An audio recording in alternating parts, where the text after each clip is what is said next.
प्रभु यीशु की परीक्षा। एक, परिचय, परीक्षा का संदर्भ, the context of the temptation.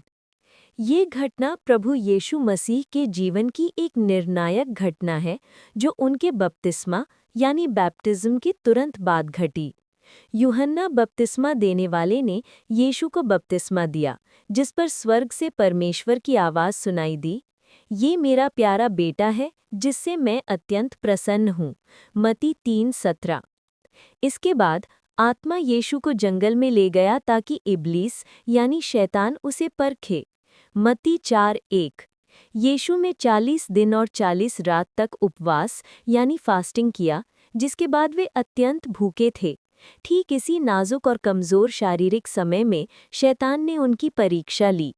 ये ध्यान रखना महत्वपूर्ण है, परीक्षा यानी टेम्पटेशन का मतलब ये नहीं है कि यीशु में पाप करने की इच्छा थी, बल्कि ये एक टेस्ट या चुनौती थी कि क्या वो मनुष्य के रूप में परमेश्वर की इच्छा के प्रति पूर्णतः आज्ञाकारी रह सकते हैं और अपने मिशन को सही तरीके से पूरा कर सकते हैं। 2. 3 प्रमुख परीक्षाएं और उनका गहरा अर्थ।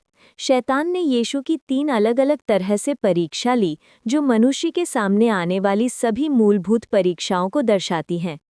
पहली परीक्षा, भौतिक इच्छाओं की परीक्षा, the temptation of physical Dzire.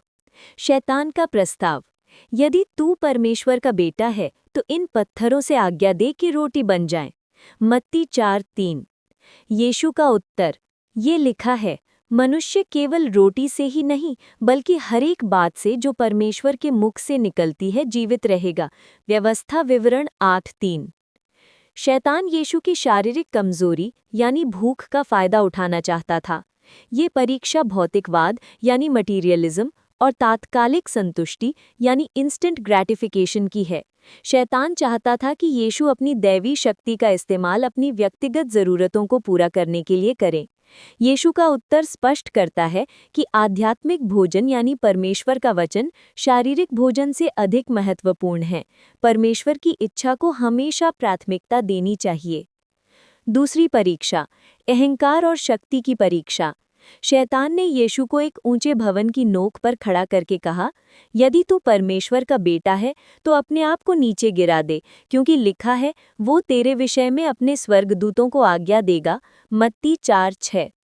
यीशु का उत्तर, ये भी लिखा है, तू प्रभु अपने परमेश्वर को परखेगा नहीं। व्यवस्था विवरण 6:16। यहाँ शैतान खुद बाइबल के वचनों का गलत इस्तेमाल कर रहा है।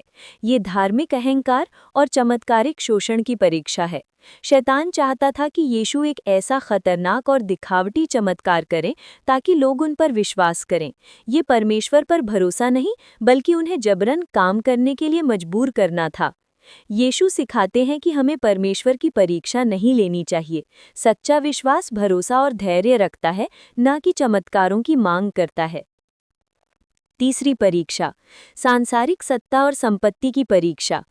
शैतान ने यीशु को एक बहुत ऊंचे पहाड़ पर ले जाकर दुनिया के सारे राज्य और उनकी शान दिखाई और कहा, यदि तू गिरकर मुझे प्रणाम करे तो मैं तुझे ये सब कुछ दे दूंगा। मत्ती 4:9। यीशु का उत्तर, हे शैतान दूर हो, क्योंकि लिखा है, तू प्रभु अपने परमेश्वर को ही प्रणाम करेगा और केवल उसी की उपासना करेगा। व्यवस्था विवरण 6:13। ये सबसे बड़ी और सीधी परीक्षा थी। शैतान ने सांसारिक सत्ता और ताकत का लालच देकर यीशु को उनके मिशन यानी क्रूस पर बलिदान द्वारा मानव जाति के उद्धार से भटकाना चाहा। ये एक शॉर्टकट का प्रस्ताव था, बिना दुख उठाए बिना क्रूस पर चढ़े ही सारी दुनिया का शासक बन जाना। लेकिन इसकी कीमत थी शैतान की उपासना। यीशु का उत्तर स्पष्ट और तीखा है, परमेश्वर की उपासना सर्वोपरि है। कोई भी लालच, चाहे वो कितना भी बड़ा क्यों ना हो, परमेश्वर के स्थान पर नहीं आ सकता। प्रभु यीशु की ये परीक्षा केवल एक ऐतिहासिक घटना नहीं है, ये हर मसीही विश्वासी के जीवन के लिए एक आदर्श मॉडल यानी ब्लूप्रिंट है। ये हमें सिखाती है कि परीक्षाएं जीवन का एक हिस्सा है, लेकिन उनमें विजयी होना संभव है। परमेश्वर का वचन हमारा सबसे मजबूत आधार है। शॉर्टकट और आसान रास्ते अक्सर पाप की ओर ले जाते हैं। सही मार्ग चुनने के लिए धैर्य और आज्ञाकारिता की जरूरत होती है। अंततः परमेश्वर की इच्छा और उपासना ही सर्वोच्च प्राथमिकता होनी चाहिए।